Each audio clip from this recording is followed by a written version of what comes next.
Well, Elon Musk just had a surprise discussion with Morgan Stanley on everything from Twitter to Tesla to SpaceX and Starlink. Let's go through and cover some of the latest that Elon just told us.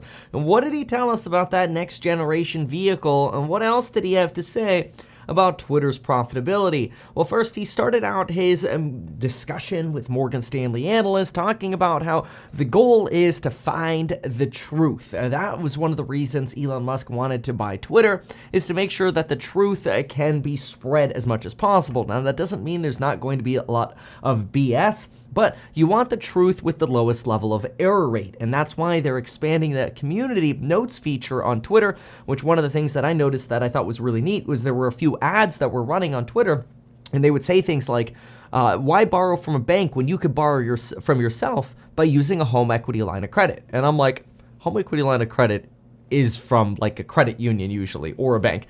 And so I saw that ad, and then after that, which this is an advertiser paying money to sustain Twitter's viability, right?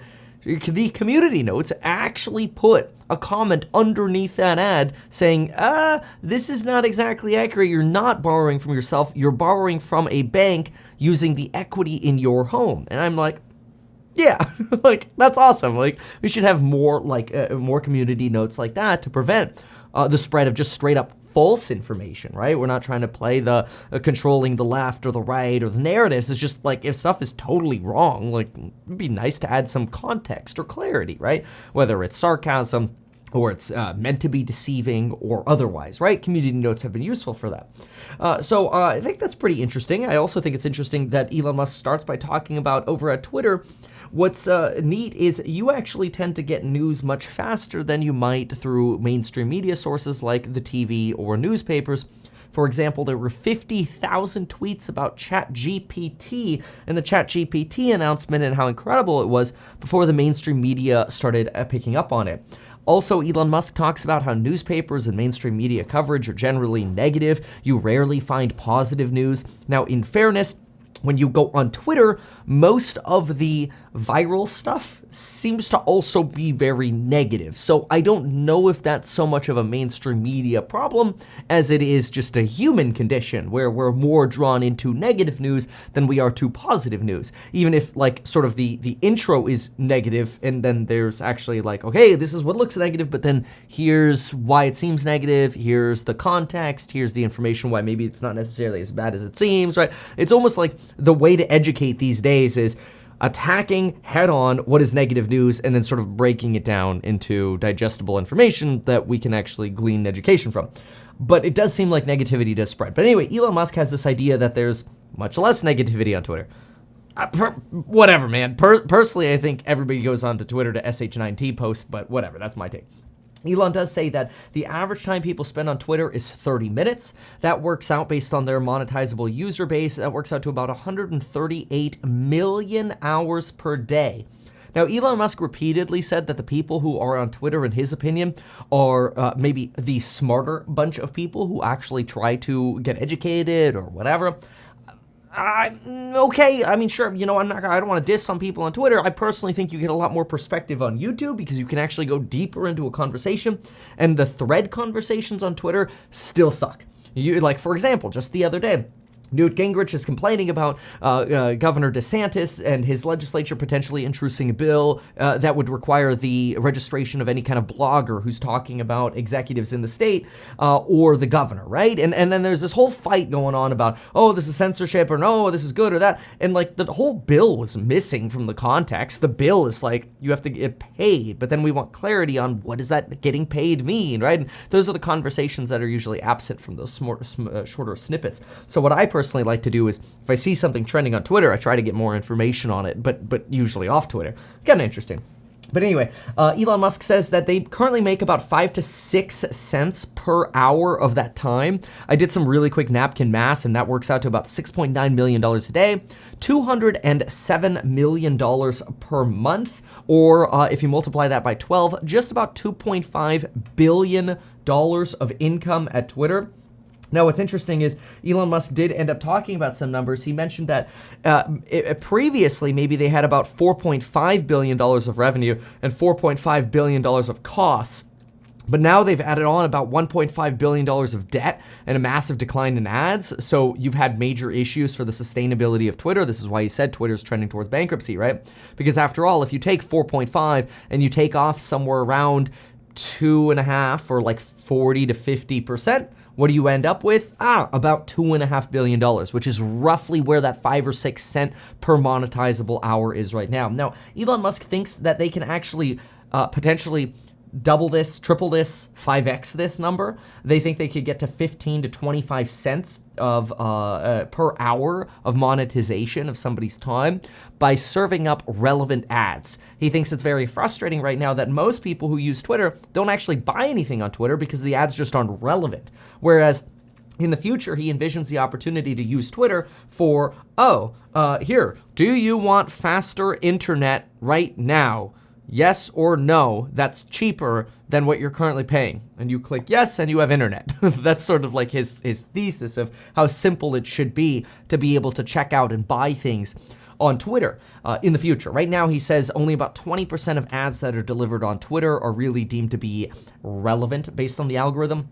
He also complains a lot about the code base. He talks about a fractal Rube Goldberg machine. So Rube Goldberg machine is basically like a contraption. You kind of want to think about a cartoon contraption. Like imagine you want to drink water and then you have a helmet on and then you have like 3 hoses that go into multiple different jugs and then another hose that comes up to you with a pump where you have to push the pump with your foot or something crazy just to be able to drink water, right? So in other words, like the end result is the same. It's like you are thirsty, so pick up bottle, drink water, right? But no, you have this entire contraption that makes something very simple overly complicated, right? So when you overcomplicate a simple task, it's very easy for it to break. And so a fractal version of this is, so when you think of fractal, kind of think of a cloud, like how a cloud repeats itself, it just goes on and on and on. Or another way to think about it is like a kaleidoscope, where you look in the kaleidoscope and it's like, man, everywhere you look, it looks like you just have a repeating pattern of the same like Goldberg machine, basically. And so this idea is, at Twitter, that every time Elon Musk looks at something or the team looks at something from a code base, they're like, why is this so complicated? Every time we change one tiny thing, we break 27 different things. This is ridiculous. Elon Musk on Twitter yesterday talked about how eventually they might have to just rewrite the entire code base because it's so stupid, basically, the way it's been set up right now. Basically, he gave an example where, hey, look, we had a bug where people who were suspended from being able to join certain people's Twitter spaces could still end up joining those spaces. So we temporarily disabled people's ability to join those Twitter spaces. But by disabling people from being able to join spaces, which is where you have voice chat, anybody who was using an Android phone was no longer able to like tweets. But you could on iOS. So he's kind of like, this is stupid. So anyway, he talks a little bit more about the burn rate over at Twitter. He thinks the burn right now is down to about $1.5 billion. They've cut a lot of money on not only employee costs, cloud costs down 40%, employees down to 2,000 from 8,000, 3 data centers down to 2 data centers. They think they're potentially at a place where they could be EBITDA profitable now, but Elon Musk says, well, we got to get the earnings up because our depreciation is really high. We would love to be able to pay taxes because that would mean we're actually making money, but we got to get the earnings up. And so Elon Musk thinks that maybe total income minus expenditures could be roughly equal, maybe slightly positive in the second quarter of this year, and hopefully profitable thereafter. At the end of last year, they sat at 253 monetizable daily active users. And Elon Musk then makes this big sort of slam piece statement where he says, what you read on Twitter is the real thing. What you read in the newspaper is not. Really doesn't like the mainstream media. Anyway, there are social networks with more users, he says, but nobody's as smart as the users on Twitter. It's a nice compliment to the people on Twitter. He talks about his app, X.com, how potentially in the future it could actually end up becoming one of the biggest financial institutions in the world by making it very easy to send money from one account to another, earn interest, go into debt, basically provide people with the ultimate convenience. It sounds to me kind of like a merge of maybe like Zelle and PayPal and banking all in one and crypto and blockchain like all in one together, like the best of everything together. Makes sense. Probably far down the road. He says it took about 20 years to build the Tesla management team, that it'll take a few years to build the Twitter management team, but it'll come. He talks about then Tesla and sustainability. Big fan of solar and wind and batteries. Not the biggest fan so much of geothermal, apparently, or the other potential methods for energy. He believes that the next generation of producing vehicles, the Gen 3 platform, he actually gives us more detail here in the very little bit of time that he spent talking about Tesla's next gen platform. In my opinion, he gives us more detail here than he does or did in Investor Day. He just says, look, the next gen platform is going to be for producing a smaller car that is going to be almost entirely autonomous. Okay, great. So now we know that Gen 3 is not to just make a cheaper Model 3. It's actually a totally different car that is smaller and is expected to be almost entirely in autonomous mode. So maybe optional steering wheel. But anyway, that requires basically mastering FSD. So really interesting. He then goes into this idea about how, people are looking at Tesla totally the wrong way, that the total addressable market is not selling 20 million vehicles. It's really that what we should be doing is thinking about how Tesla is a software company, and once we master autonomy, you really have massively larger software margins. That basically we can get software margins in hardware, where like, here's a car, and maybe we do the car for a break even, but then we have like 100% software margin on being able to provide FSD, or like 99%, right? It's kind of like the hardware business just operates as a break even potentially at Tesla, and they just make a crap load of money on the software. It's a brilliant idea. In some regards, it's somewhat similar. Well, I mean, I'm not trying to compare myself to Elon Musk, but we're trying to accomplish exactly the same thing at my real estate startup, where basically we're able to use one stream of income to cover all of our operating expenses, and then just milk the cash flow off something else. Now, more details on that later, but that's a phenomenal vision and a phenomenal game plan. So Elon goes on to say that, look, the TAM, the total addressable market, is huge. It's all humans, because really you could 5 to 10x the value of a car in that cars that are usually sitting around not being used for but maybe 10 to 12 hours on average per week could in the future be used somewhere between 50 to maybe 100 hours. His phrase was 50 to 60, so closer to 5 to 6x. So that was neat. And it makes a lot of sense. I mean, I kind of think about it from the point of view of, if you sell a $25,000 vehicle, if you can reduce the cost of goods sold by 50%, fantastic. You could still have a 25 to 30% margin. That's great. But if you needed to go to zero margin and only make money off FSD, you could literally get back to a 25% margin solely with FSD sales and no hardware margin. Like, the margin of safety at Tesla is so freaking phenomenal. It's one of the reasons it's my largest holding, in not only personally, but also in financial products that I manage. But all that aside, so then Elon Musk jumps into Starlink, talks about how they have basically more than half of all of the satellites in orbit right now. You got to get to low orbit levels with satellites to make sure you can provide low latency internet. And he gives some technical comparisons about light traveling in a vacuum versus through fiber optic cable. And he believes that light, scientifically, light travels faster in a vacuum than it does through fiber. And he believes he can accomplish a lot of those similar benefits by sending data through low Earth satellites, which I'm personally not a scientist. I don't know. Maybe you could say that the what's between satellite 1 and satellite 2 is in a vacuum, but I'm not really sure how that data from the satellite to the user is considered to be in a vacuum, since you're going through the Earth's atmosphere. But maybe that's not the point. Maybe the point is just saying, like, hey, like, we use fiber optic cable to go from continent to continent. Why use that cable when we could use something that's maybe 40% faster, like satellites? I think that's probably more the direction he's using. Maybe somebody can fact check me in the comments on that. But anyway, then he talks a little bit about the Starship, how they hope to launch it next month. They think there's a 50% chance of reaching orbit, and the only guarantee Elon Musk gives is that it will be extremely, extremely entertaining. So anyway, personally, I thought this was more interesting than Investor Day. Yes, thank you so much for asking that question, Darby. Mostly because, like, all of the details are fantastic of Investor Day. Like, I did like the takeaways about the robots and basically the parallel manufacturing. I thought some of those details were phenomenal. Some of the additional details on cost structure reduction. I mean, look, absolutely phenomenal. But I think that was not an Investor Day presentation. That was more of an engineering presentation. If that was just labeled engineering presentation, you know what? Fine, perfect, fantastic.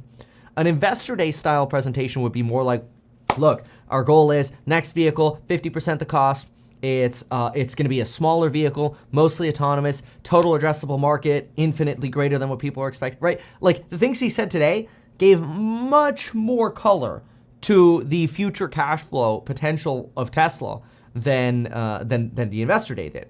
And that's because we already went into Investor Day expecting that the next gen platform was going to have a 50% cost reduction. It was just sort of like, here's how, right? As opposed to more of sort of a forecast.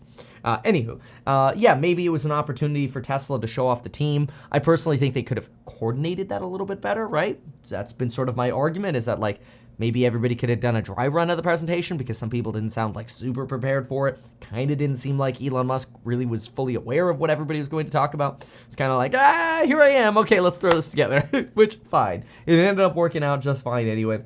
And look, obviously, still a big fan of Tesla, but do I have my criticisms? Of course.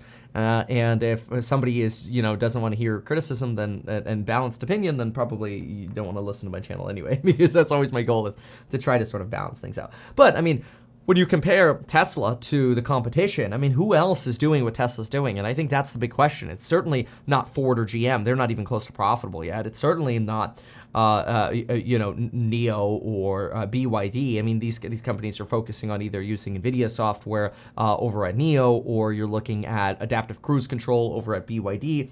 There is no priority on autonomy right now. So people keep comparing Tesla to other companies, but really what you should be doing is comparing autonomous driving vehicle platforms, and maybe comparing Tesla to Waymo. But now Waymo is cutting off or is laying people off from its staff. And it's kind of like, why? So I don't know. And I know people say, oh, but Elon Musk has had layoffs too. Yeah, but not necessarily in the FSD team. The auto labelers, after they wanted to unionize, they had a little bit of a layoff, though. I think 26 of them got fired. But anyway, find it very interesting. So those are just some thoughts, some things to think about. I like that Tesla Investor Day showed off all of the team. Yeah, of course. I mean, I think that's also a big deal, right? It's kind of like, hey, here's the management team. That's definitely a big deal, because you want some confidence that Tesla can also operate even without Elon Musk. That does take sometimes years to a decade for a company to actually build. Elon Musk went as far as saying it takes 20 years. But yeah, take it from there. Anyway, thanks so much for watching. We'll see you next one. Goodbye.